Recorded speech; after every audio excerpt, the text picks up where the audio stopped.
Another great one from the house of Lattafa. This one is Qaa'ed. And this one gets compared a lot to a couple of different fragrances, which I don't necessarily agree with. I think, however, this is an amazing one in its own right. And I'm going to be going over this one, making my own comparisons, drawing my own conclusions, and maybe giving my thoughts as to the accuracy or inaccuracy of a lot of other reviews that are out there surrounding this one. So guys, if you're interested, stick around for this one, Qaa'ed from Lattafa.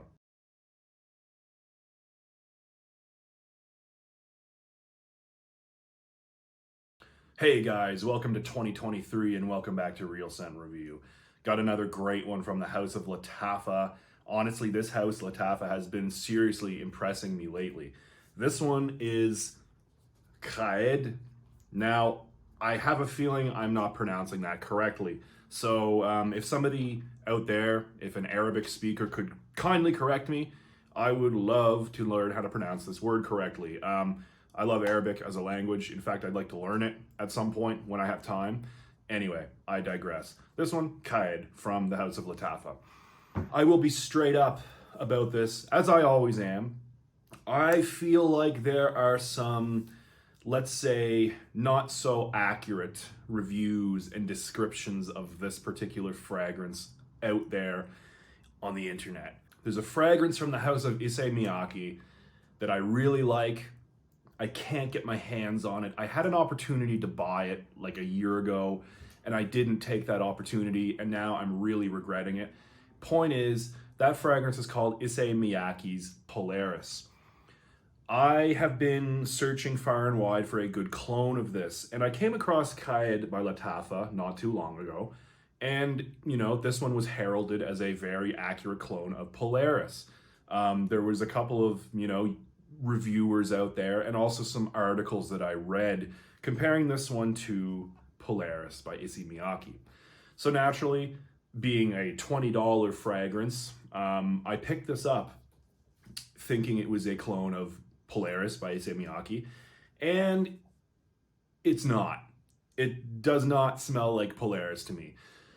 At first, I was a little bit disappointed because of the lack of, similarity. However, the more I wore this, the more it has grown on me. It's a very good scent. It's a very high quality scent, and I love it. It just doesn't smell similar to Polaris to my nose. But anyway, with that out of the way, please don't buy this thinking that it's a clone of Polaris by MIYAKE, because it's really not.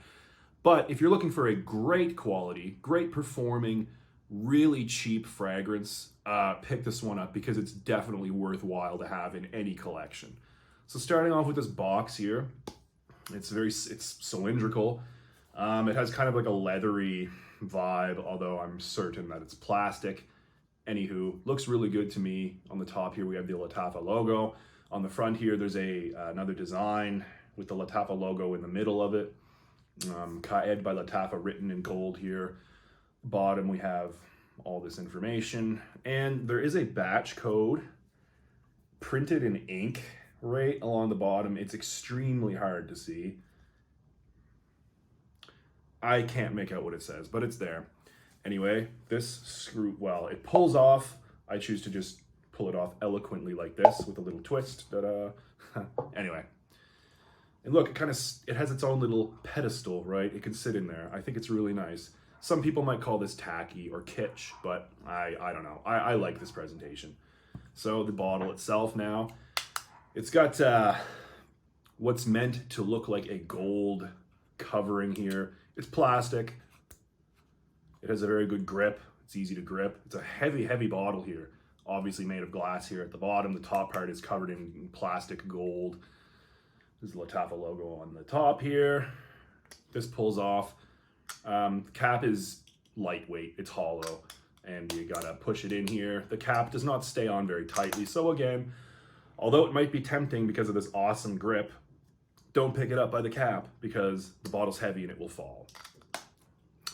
Another reminder. So, wasting a spray here. I think the distribution of the atomizer is quite good here. A lot of times with the, less expensive fragrances, the atomizers can be of poor quality, but this is not the case. I find this is really good here. So I'm gonna get right into it now with the official note breakdown. The official note breakdown is cinnamon, cardamom, and bergamot. The mid, saffron, sandalwood, cedar, and carnation. In the base, vanilla, agarwood / oud, amber, and leather. Now, a lot of times I find myself completely disagreeing with official note breakdowns for fragrances. This is one of those rare occasions where this is a fairly accurate representation of what we actually get in the scent here to my nose. However, as usual, I'm going to give my own rundown on what I get here. So what I actually detect is the following. In the top, definitely cinnamon and cardamom. In the mid, carnation, suede, and incense. And this dries down into some vanilla with saffron and sandalwood. So in the opening here, immediately the two things that you get is some sweet cinnamon mixed with the warm spice of cardamom.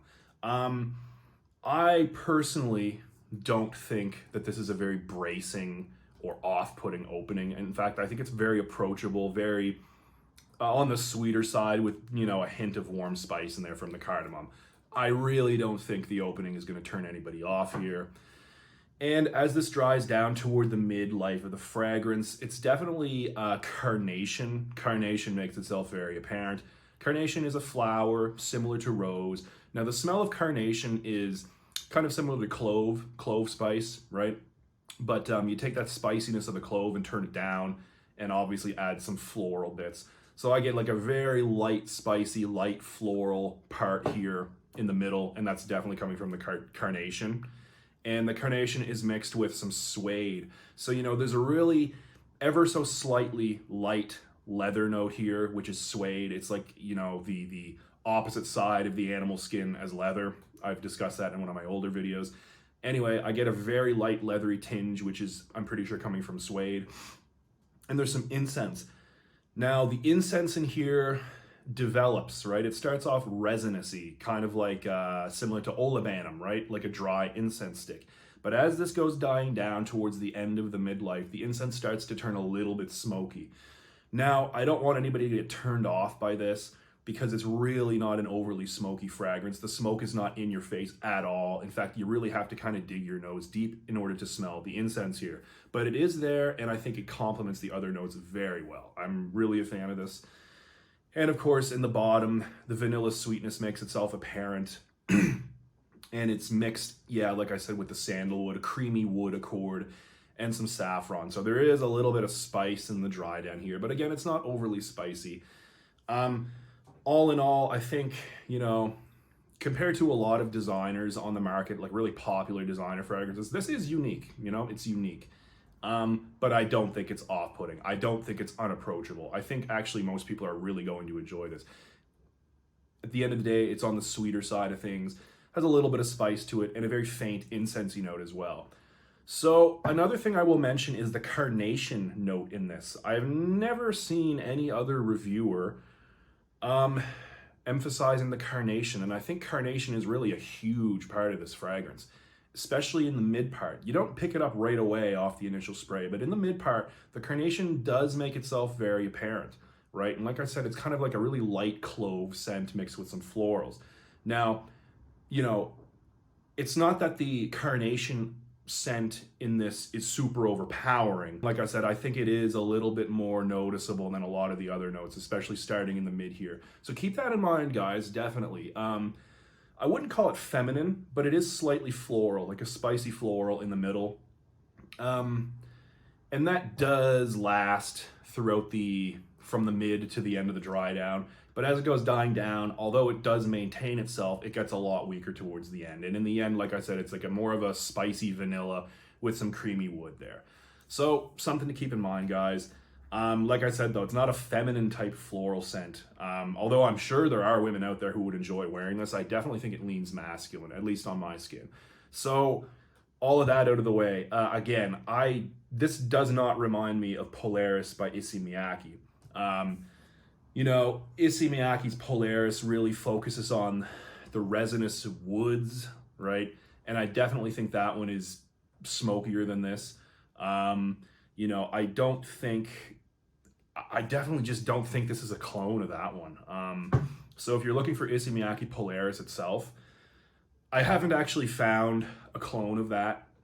So, you know, I'm going to continue my search, and when I find one of those, I will review it for you guys, but I don't consider this one of them. Another fragrance that this does get compared to sometimes is Dunhill Icon Absolute. And okay, the look of the bottle, sure, this is definitely very similar to the Icon Absolute bottle by Dunhill, but the scent itself, no, they're nothing to do with each other, completely different. I have heard other reviewers compare the two in scent, as far as the scent profile, not just the similar looking bottle. And I just don't agree. Dunhill Icon Absolute it's very peppery, very leathery, and it has that tobacco note as well, which this doesn't have. You know, but as far as the look of the bottle, sure, they're very similar. At the end of the day, this is a fantastic scent. I love wearing it. Versatility, pretty versatile for the cold weather, you know, maybe even for cooler spring days and chilly fall days. This is great. I just wouldn't want to wear it in the warm weather because it does lean sweet and spicy, right?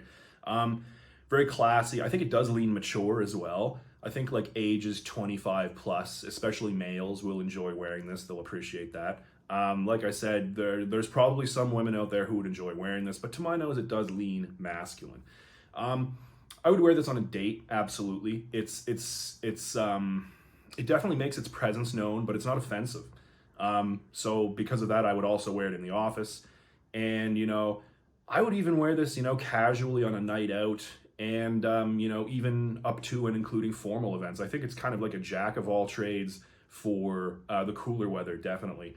The performance it's good. The longevity on my skin is, you know, right around 8 hours, which is above average as far as I'm concerned.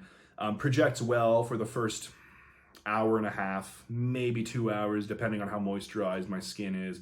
I do live in kind of a drier climate, so that influences performance of fragrances. I digress. I think the performance on this one is very good. You know, projects well, like I said, for the first hour and a half / 2 hours. Then it definitely dies down closer to like shoulder length. And the sillage is great. Sillage hangs around in the air, you know, 30 minutes after initial application. So, yeah, very good. And, you know, the best part about this one is it costs around $18 US for a 100 milliliter bottle. And Fragrance Buy does have this in stock right now. So I'm going to include that link down below here in the description. You know, guys, like I said, if you're looking for a clone of ISSEY MIYAKE's Polaris, this is not it. But on its own, really good fragrance here, really good. And I highly recommend it for anybody who's looking for a sweet / spicy fragrance with just a touch of incense for that cooler weather. Anyway, guys, I hope you've enjoyed my review of Qaa'ed by Lattafa. Until next time, keep it real.